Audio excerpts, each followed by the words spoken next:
Olá, tudo bem? Hoje estaremos aqui apresentando sobre a geometria dos números.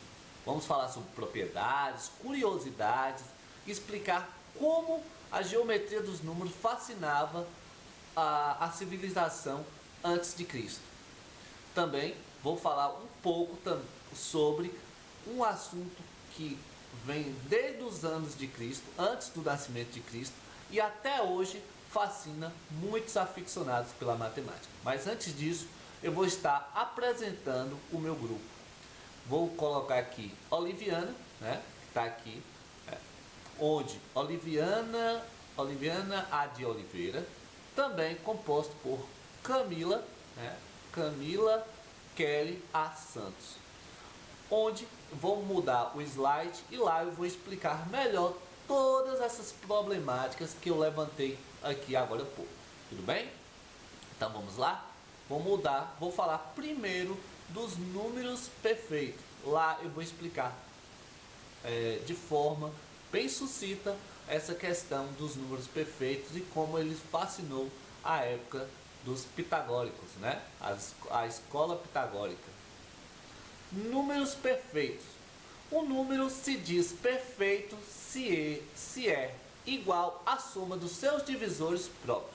Divisores próprios de um número positivo n são todos os divisores inteiros positivos de n, exceto o próprio n. Eu vou estar colocando aqui uma lousa branca para explicar melhor toda essa situação. Prontinho. Aqui ao lado eu vou estar explicando basicamente o que ocorreu ou qual foi o motivador para que os pitagóricos tentassem estabelecer essa questão dos números perfeitos. Tranquilo? Vamos lá, vou colocar uma tabela ali. Aqui eu coloquei uma relação de números perfeitos, 8 números perfeitos aí, onde aqui a gente tem o 6, o 28, o 486, enfim, temos diversos números perfeitos aí, a qual já foi questão de competição, vamos dizer assim, né? Isso fascinou a época lá dos pitagóricos antes de Cristo e até hoje demonstra que é um assunto que traz uma incógnita, uma interrogação e qual fascina aqueles que gostam da matemática, até porque uma empresa americana pagou em 1999, por exemplo, uma curiosidade, em 1999, $250 mil para aquele que conseguisse estabelecer um número perfeito acima de 1 bilhão, de dígitos. Para você ver como isso fascina muita gente. Mas antes disso, o número perfeito era mas tão estudado naquela época que até tentavam fazer correlações, do número perfeito com a existência da natureza. A teologia procurava estabelecer conexões entre elas, até porque em 350 anos depois do nascimento de Cristo, Santo Agostinho colocou a seguinte texto, Ele colocou assim: 6 é um número perfeito em si mesmo, e não porque Deus tenha criado todas as coisas em 6 dias. O inverso é que é verdade. Deus criou todas as coisas em 6 dias porque este número é perfeito. E teria sido perfeito mesmo que a obra de 6 dias não existisse.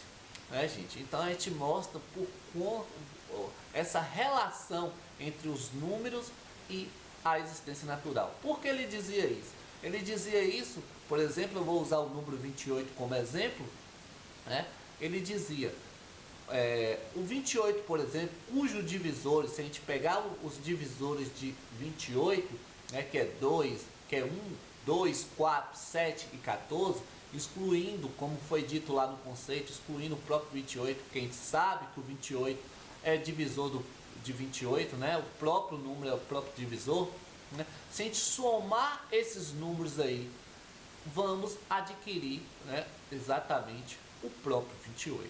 Então, isso que classifica um número perfeito. Então, isso podemos observar no número 486, 8.128 e assim por diante, tá bom? Vamos passar agora para os números amigos, que requer um pouco mais de atenção. Números amigos.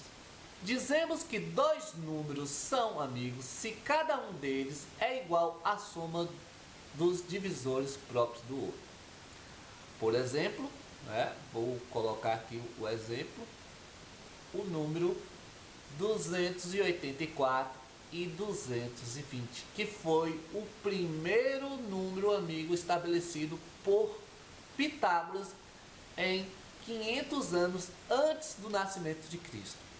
E Pitágoras usou o seguinte raciocínio para fazer isso. Ele pegou o 220 e decompôs ele em fatores primos, Só dividiu ele por números primos, como está aqui mostrando aqui, ó. Como eu coloquei aqui, 220 em vermelho, e aqui 220 é dividido por 2, depois 110 por 2, 55 por 5 e por 11. E pegou os divisores primos e multiplicou por 1, claro que 1 é o divisor comum de 220, ou de qualquer número.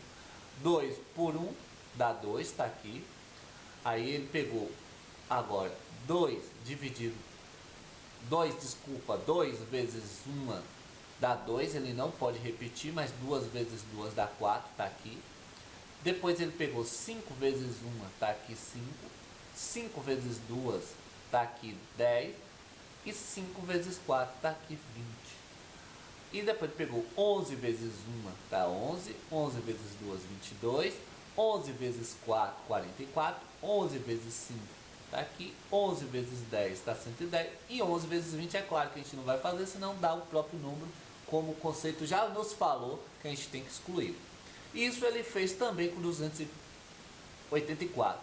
Se a gente somar todos esses divisores aqui, se a gente somar todos esses divisores aqui, ele vai dar justamente 284.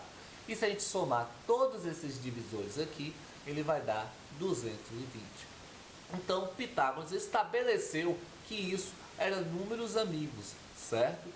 E só foi restabelecer novos números amigos 1.600 anos depois do nascimento de Cristo.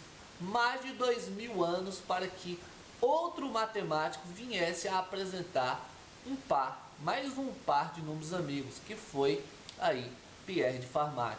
Só que depois Pierre percebeu que outra civilização já tinha achado esse par que ele nos trouxe de 1184 e 1210, que é um outro par de números amigos. Vou colocar aqui uma tela em branco para que a gente possa tá explicando melhor toda essa situação, perfeito? Vou usar esse espaço aí do lado para estar explicando essa questão dos números amigos. Então, ele pegou aí os 220, pegou seus divisores 220, como está aí na parte de cima, 1, 2, 4, 5, 10, 11, 20, 22, 44, 55 e 110. Também pegou do número 284, está aí também, como vocês estão vendo.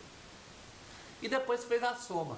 Quando ele fez a soma, olha para você ver, os divisores de 220 são, na sua soma, nós obtemos 284. E 284, os seus divisores com sua soma, dá 220.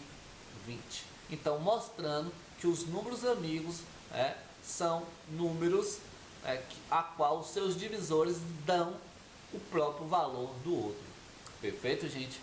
Se a gente observar, isso chamou a atenção de muitos matemáticos, de muitas épocas, e só foi estabelecido por Euler, Euler, depois de 1600 e alguma coisa, que eu não me lembro agora, ele vem estabelecer que 30 pares de números amigos, e depois ele traz mais 30 pares, mais de 60 pares de números amigos, abaixo de 1 bilhão de dígitos, Então, Euler vem trazendo justamente isso, para você ver como é algo que chamava muita atenção dos matemáticos das épocas, vamos dizer assim, tá bom?